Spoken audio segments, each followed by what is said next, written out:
Dan perlu diambil pelajaran teman-teman sekalian. Abdullah bin Sabah adalah orang Yahudi yang pura-pura masuk Islam. Dan kita punya lebih dari beberapa riwayat yang menjelaskan banyaknya orang Yahudi yang menyelip di tengah-tengah umat Islam untuk membuat kekacauan. Bukan sekarang ya, dari dulu. Bukan mustahil sekarang juga begitu. Banyak mereka menggunakan nama-nama Islam. Kalau antum belum pernah dengar, pernah ada dua orang Yahudi di zaman keemasan Mesir dulu, khilafah Mamalik namanya ya. Waktu Mongolia masuk, sehingga akhirnya banyak membantu umat Islam, rubuhnya dinasti Abbasiyah. Nanti kan ada kerajaan besar Islam namanya Mamalik berdiri di Mesir.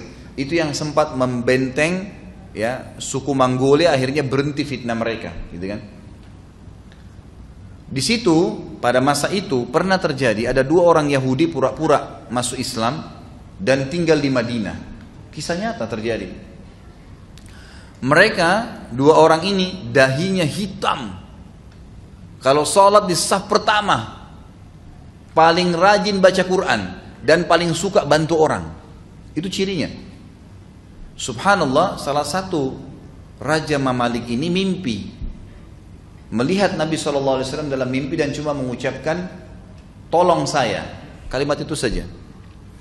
Maka raja ini pun segera ke Madinah, besoknya berangkat mengumpulkan masyarakatnya, ada apa dengan kalian? Kok saya mimpi Nabi SAW bilang tolong saya? Apa yang saya akan tolong Nabi? Apakah kalian penduduk Madinah ini punya masalah karena kalian adalah tetangga Nabi SAW? Ada sesuatu? Kumpulkan keluarga-keluarga Nabi yang ada. Ada masalah dengan kalian? Gak ada. Pasti gak ada masalah? Gak ada masalah. Baik, ada nggak penduduk Madinah yang belum ikut sama kalian? Kata mereka ada, 2 orang yang belum ikut. Dan itu orang yang paling terbaik di antara kami. Ini orang Yahudi ternyata. Lalu si raja ini bilang, pada satu saya tidak ingat namanya ya, tapi raja ini, riwayat ini masyhur. Raja ini kemudian pergi ke rumahnya 2 orang itu. Lalu duduk ngobrol, tidak ada sesuatu yang mencurigakan. Subhanallah, sebelum keluar dari ya rumahnya orang yang dianggap tadi orang alim, dahinya hitam, suka membantu kalau sholat di saat pertama, orang Madinah semua tahu ini orang terbaik kami. Kata si raja ini, saya tiba-tiba melihat ada sebuah karpet permadani di tanah dan saya tiba-tiba ingin sekali karpet itu. Lalu kemudian saya pun bilang, saya ingin karpet itu. Padahal sebenarnya dia tidak butuh, dia raja, dia bisa beli karpet yang mahal. Kenapa dia tiba-tiba mau karpet itu? Dia bilang, tiba muncul perasaan saya itu. Lalu saya pun berkata, saya ingin karpet itu. Kata orang itu, tolong jangan, ini cuma karpet satu-satunya. Pokoknya dia nggak mau kasih. Kata raja ini, saya tidak tahu, baru pertama kali dalam hidup saya ingin berbuat zalim. Saya ingin mengambil secara paksa. Waktu ditarik ternyata di bawah karpet itu ada lubang, dan lubang itu ternyata menuju ke kuburan Nabi SAW. Tinggal 2 hari lagi mereka gali, itu sudah mereka bisa sampai ke kuburan Nabi SAW. Niatnya ingin mencuri jasadnya Nabi. Itu terjadi itu, dan itu sejarah Islam mencatat itu. Ada orang Yahudi yang seperti ini. Ada orang Yahudi, gitu kan? Bayangkan dia bisa dahinya hitam, orang yang paling baik, orang yang semua kedoknya munafik, gitu kan? Dan itu juga terjadi sebelum menjadi Abdullah bin Sabah yang mendirikan pemahaman Syiah, pura-pura Islam. Dan terbongkar di kalangan para sahabat ditahu, dan yang membunuh Abdullah bin Sabah adalah Ali radhiyallahu anhu.